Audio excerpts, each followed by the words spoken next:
남겨서요 보게끔 만드는 순간들이 있어요. 낭떠러지에서 자기가 그걸로 떨어질 수 있는 건 낭떠러지가 아니에요. 자기가 못 뛰어내니까 낭떠러지죠. 그럼 차요. 떨어질 수밖에 없어요. 그런 경험을 딱 하면 어쩔 수 없이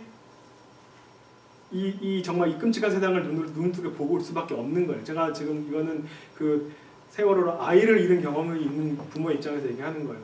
그분들이 여태까지 그냥 뭐 새누리당 찍고 그냥 테두리 안에서 그냥 이런 거야 삶은 세상에 관심이 없어라고 살아오시다가 어느 순간 그걸 볼 수밖에 없는 순간에 이렇게 노출이 돼버리는 거예요. 신의 어떤 뭐든 간에 뭐라고 얘기해도 좋은데 그 낭떠러지를 본인이 뛰어내고 싶어 뛰어내린 게 아니라 밀려간 거죠. 그러고 나서 그런 끔찍한 세계를 본 거예요. 그러니까 세상은 이렇구나라고 해서 슬퍼하고 고통하고 하면서 그런데 그것들을 점점점 그냥 내면의 문제가 아니라 바깥의 문제로 자꾸 이렇게 승화해 나가잖아요. 그죠? 이게 성경에도 그런 인물이 있다는 거예요. 그러니까 조금 전에 저 자매님이 그 적용이라는 부분에서 말씀하셨잖아요. 목사님은 그냥 그런 대로 사십시오 뭐 이렇게 하셨지만 그 성경이 말씀하고 있는 거는 항상 우리들한테 트랜스포메이션 변화돼서 네. 실제 삶에서 어떻게 하나님의 마음에 따라서 우리가 살아낼 수 있는가 네. 그거잖아요. 네. 그런 의미에서 이제 적용을 어떻게 네. 해야 되는지 적용할 수 있는 물으셨는데, 방법은요. 이렇게 누가 고통을 당했을 때 친구처럼 가서 그런 얘기 하지 말라는 거예요. 그러니까 조금 전에 이제 적용이죠. 예, 가서 하나님께서 복 주실 거야 걱정하지 마. 혹은 네가 뭔가 잘못했으니까 이런 벌을 받는 거지. 이런 얘기 하지 말라는 거예요. 그러니까는 그런 얘기를 얼마든지 많이 해요. 네, 얼마든지 정말 그 유명한 목사님들이 얼마나 그런 얘기를 많이 합니까? 네, 뭐 어디 지진 나고 뭐 정말 사람 죽으면 쟤네들 하나님 말 안 들어서 그래. 그런 얘기를 하는 목사님들이 얼마나 많습니까? 그 밑에서 성도님들이 얼마나 그게 아멘 하고 받아들입니까? 그거 다 틀렸다라고 성경에 얘기하고 있는 거예요. 근데 전도사님이 해결책을 말씀하셨어요. 아까 그 사회성이란 그 네. 부분에서 나의 고통을 나에서 끝나지 말고 내 옆에 있는 사람의 고통을 쓰다듬고 보듬는 그쪽으로 지금 결론을 말씀하셨다고요. 네. 그게 하나의 적용이 그렇죠. 아닐까요? 네. 네, 저는 그렇게 생각해요. 아직 만족스러우지 못하신 것 같아요. 아니에요. 겨우 이 정도? 근데 사실은 저는 성경이 이 정도까지만 얘기해줘도 너무 고마워요. 솔직히 얘기하면 이런 얘기가 없었으면 이게 욥이 또 어디에도 있냐면요 코란에도 욥이 있어요. 네, 코란에도 욥기가 있거든요. 완전 다른 얘기예요. 코란에 있는 욥은요. 왜냐하면 제가 이거 욥기 세미나를 무슬림 친구들하고 같이 했어요. 저는 이제 개신교 대표로 나갔었고요. 그 다음에 캐톨릭 쪽 대표들도 있었고, 그 다음에 무슬림의 이맘들이라고 하죠. 무슬림 목사님들 같이 이렇게 모여가지고 같이 욥기를 같이 읽었어요. 저희는 성경에 있는 욥을 얘기하고 그 친구들은 코란에 있는 욥을 얘기를 해요. 근데 코란에 욥이 있는데 코란의 욥은요, 코란의 욥은 똑같이 이렇게 이 앞에 얘기는 비슷해요. 정말 착한 사람이 있어서 이제 하나님 이름도 욥이에요. 사탄이랑 얘기를 해가지고 다 쫄딱 망하게 돼요. 그럴 때 뭐 욥이 아내가 와가지고 너 하나님 저주하고 죽어 그랬더니 욥이 거기서 코란에서 얘기하는 욥은요, 내가 너를 100대를 때릴까 혹은 1000대를 때릴까 이렇게 얘기를 하거든요. 너 이렇게 하나님을 막 그렇게 하지 마 그러면서 근데 우리가 갖고 있는 욥기랑 뭐가 틀리냐면요, 욥이 나중에 와서 다시 이렇게 얘기를 또 낮춰. 근데 그게 원래 본천지 아니면 새천지 잘 몰라요. 성경에는 몰라요. 네? 성경에는 안 나와 있어요. 욥의 아내가 떠나간 걸로 나오지. 그 다음에 뭐 재혼했다는 얘기는 없는데 어쨌든 그 아내가 돌아왔다는 얘기도 없으니까, 그죠? 그냥 애를 새로 낳은 것만 나옵니다. 근데 코란에 있는 욥은 그 본처가 돌아와요. 본처가 돌아와서 이렇게 때린다고 얘기는 했으니까 나중에 이렇게 아주 얇은 가느다란 막대기를 100개를 모아서 한 대 툭 치고 이제 100대 때렸다 이렇게 해서 이제 끝나는 그런 장면이 나오고요. 그 다음에 또 욥이 한 번도 친구들하고 싸우는 장면은 아예 안 나와요. 코란에서는 그냥 욥이 계속 고통을 받으면서도 그래도 하나님 계속 찬양해요. 이것도 주시는 분도 하나님이고 거두시는 분도 하나님이고. 그런데 나중에 온몸이 다 썩어 들어가가지고 혀까지 썩어 들어가서 욥이 마지막으로 하나님한테 딱 한마디 해요. 제가 하나님 혀까지 썩으면 하나님을 찬양할 수가 없으니까 어떻게 좀 해주세요라고 한마디를 딱 하니까 그제서 하나님께서 욥을 치료해주는 얘기가 욥기의 전체 스토리예요. 콜 안에 있는 욥기 스토리입니다.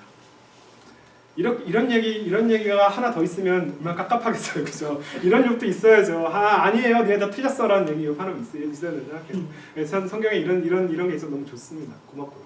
네.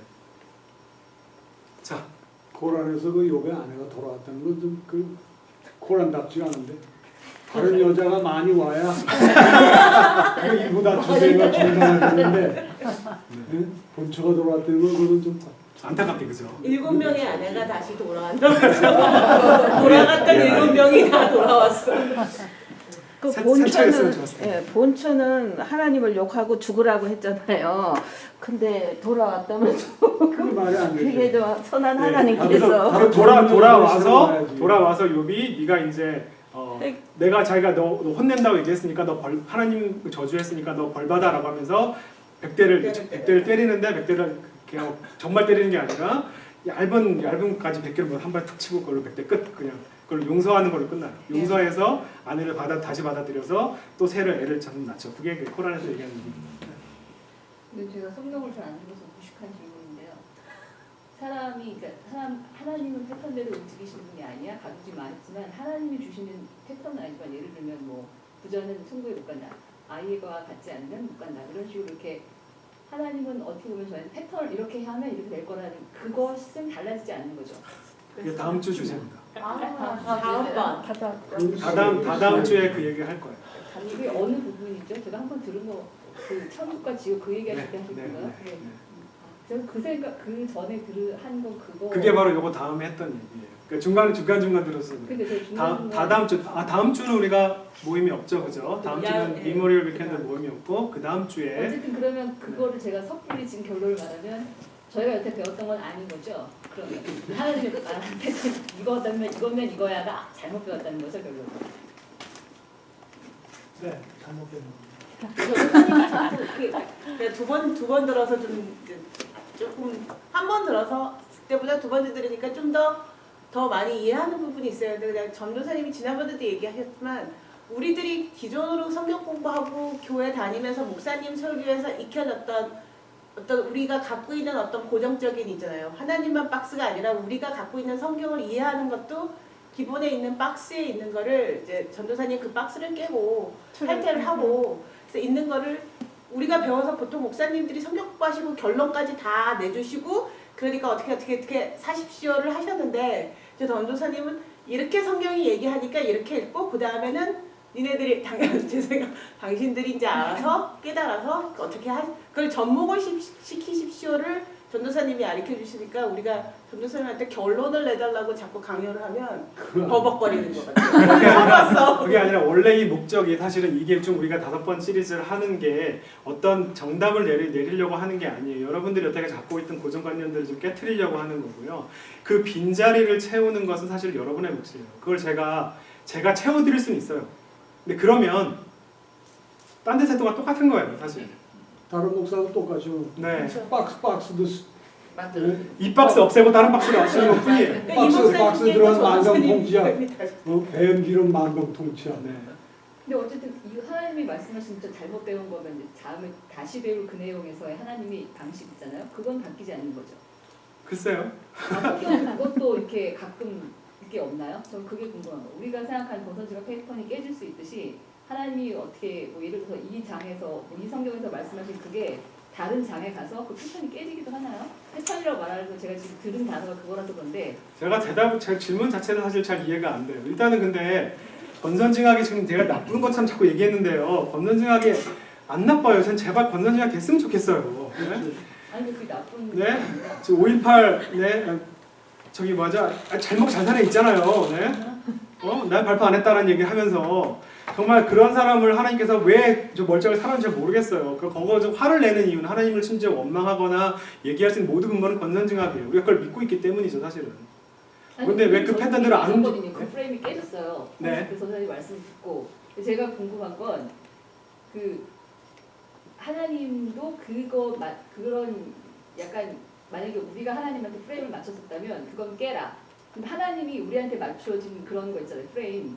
그것마저도 깨지기도 하냐고요. 아니면 하나님이 저희한테 정해놓은 딱 아까 말한 그 어린아이 같지 않으면 들어가지 못한다라고 말한 딱 그거 하나를 봤을 때 다른 데 가서는 어린아이 같지 않아도 들어갈 수도 있다라고 바뀌기도 하냐고요. 제 질문은.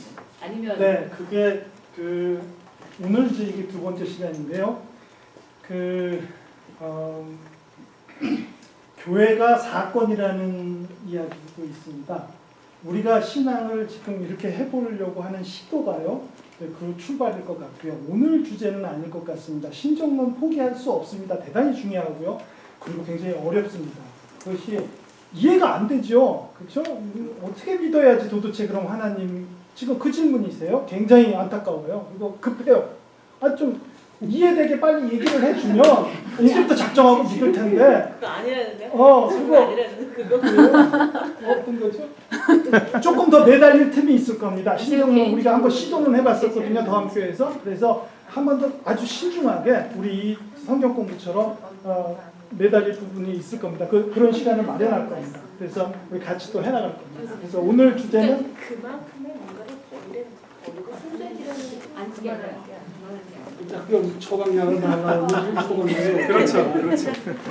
아니, 처방약을 안 주려고 하는 거예요.